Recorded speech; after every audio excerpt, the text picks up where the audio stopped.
Pudding খুবই common এবং জনপ্রিয় একটা ডেজার্ট।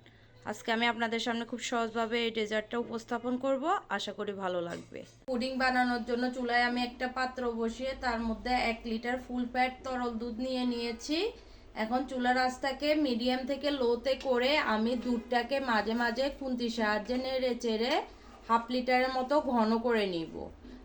অনবরত নেড়ে চেড়ে আমি দুধটাকে 1/2 লিটারের মতো ঘন করে নিয়েছি। এখন আমি এর মধ্যে দিয়ে দিচ্ছি 1 কাপ চিনি। আপনারা আপনাদের স্বাদ মতো দিয়ে নেবেন। আর দিয়ে দিচ্ছি স্বাদ মতো লবণ। যারা মিষ্টিতে লবণ পছন্দ করেন না তারা স্কিপ করবেন। এখন চিনি আর লবণটা আমি খুব ভালোভাবে দুধের সাথে মিশিয়ে নিচ্ছি। আপনারা চাইলে ডিমের সাথেও চিনি আর লবণটা মিশিয়ে নিতে পারেন, কিন্তু লবণ আর চিনিটা মিশে যাওয়ার পর এখন আমি দুধটাকে চুলা থেকে নামিয়ে ঠান্ডা করার জন্য রেখে দিব। আর এই ফাঁকে পুডিংয়ের জন্য ক্যারামেলটা করে নিব। ক্যারামেলটা সেট করার জন্য চুলায় আমি একটা স্টিলের পাত্র বসিয়ে দিয়েছি, যেটাতে আমি পুডিংটা বানাবো। এখন আমি এর মধ্যে দিয়ে দিচ্ছি 4 টেবিল চামচ চিনি। চিনিটা দেওয়ার পরে অনেকে এখানে এক্সট্রা পানি দেয়, কিন্তু এখানে আমি আর পানি দিব না। আমি একটা ন্যাকড়ার সাহায্যে পাত্রটাকেই ঘুরিয়ে ঘুরিয়ে ক্যারামেলটা করে নিব। ক্যারামেলটা কিন্তু খুব সহজে চুলার আঁচ একদম লোতে রেখে আস্তে আস্তে ন্যাকড়ার সাহায্যে পাত্রটাকে ঘুরিয়ে ঘুরিয়ে করে নেওয়া যায়। তবে আপনাদের যদি পানি দিয়ে করতে সুবিধা হয় তাহলে আপনারা এর সাথে 2 টেবিল পানি যোগ করে ক্যারামেলটা করে নেবেন। আমার চিনিটা মেল্ট হয়ে ক্যারামেলটা হয়ে গিয়েছে। আমি এর থেকে বেশি কালার করব না, কারণ এটা নামানোর পরে আরেকটু গাঢ় হবে। বেশি গাঢ় করতে গেলে এটা খেতে তখন তিতা লাগবে। এখন চুলা থেকে আমি ক্যারামেলটা নামিয়ে নিব। ক্যারামেলটা নামিয়ে নেওয়ার পর এখন আমি পুডিংয়ের জন্য ডিমের মিশ্রণটা রেডি করে নিব।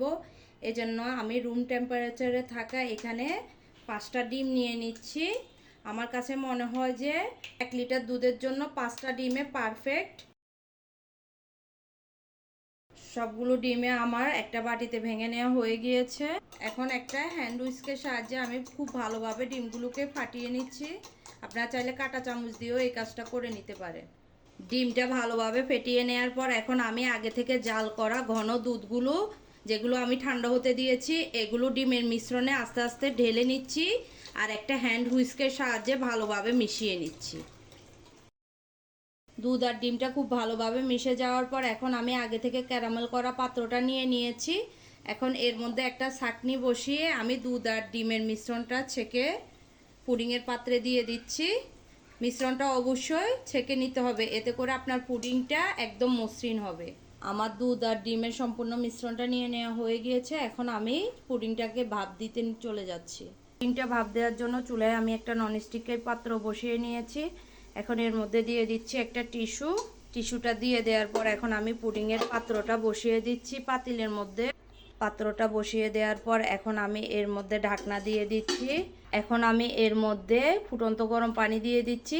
পানিটা এমন হতে হবে যেন পাতিলে 3 ভাগের 1 ভাগ ডুবে থাকে।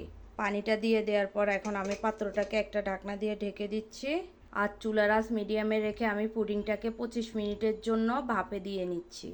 আপনারা যদি আরও ছোট মোল ব্যবহার করেন এক্ষেত্রে সময়টাও আরও কম লাগবে। 25 মিনিট পরে আমি পুডিংয়ের ঢাকনাটা উঠিয়ে নিয়েছি আর একটা টুথপিক দিয়ে চেক করে নিয়েছি। আমার টুথপিকটা একদম ক্লিন বের হয়েছে আর পুডিংটাও হয়ে গিয়েছে। এখন আমি পুডিংটাকে চুলা থেকে নামিয়ে পুরোপুরি ঠান্ডা করে ফ্রিজে 1 থেকে 2 ঘন্টার জন্য রেখে দিব। এরপর মোল্ড আউট করে নিব। পুডিংটা আমার সম্পূর্ণরূপে ঠান্ডা হয়ে গিয়েছে। এখন এটাকে আমি মোল্ড আউট করে নিব। পুডিংটা মোল্ড আউট করার জন্য এখন আমি পুডিংয়ের চারপাশটা একটু ছুরি দিয়ে ছাড়িয়ে নিচ্ছি। এখন এখানে আমি একটা প্লেট নিয়ে নিয়েছি, প্লেটে পুডিংটা ঢেলে নিব। পুডিংটা আমার প্লেটে নিয়ে নেওয়া হয়ে গিয়েছে। আশা করছি আজকের রেসিপিটি আপনাদের ভালো লেগেছে। আজকের জন্য এই পর্যন্তই। আল্লাহ হাফেজ। আসসালামু আলাইকুম।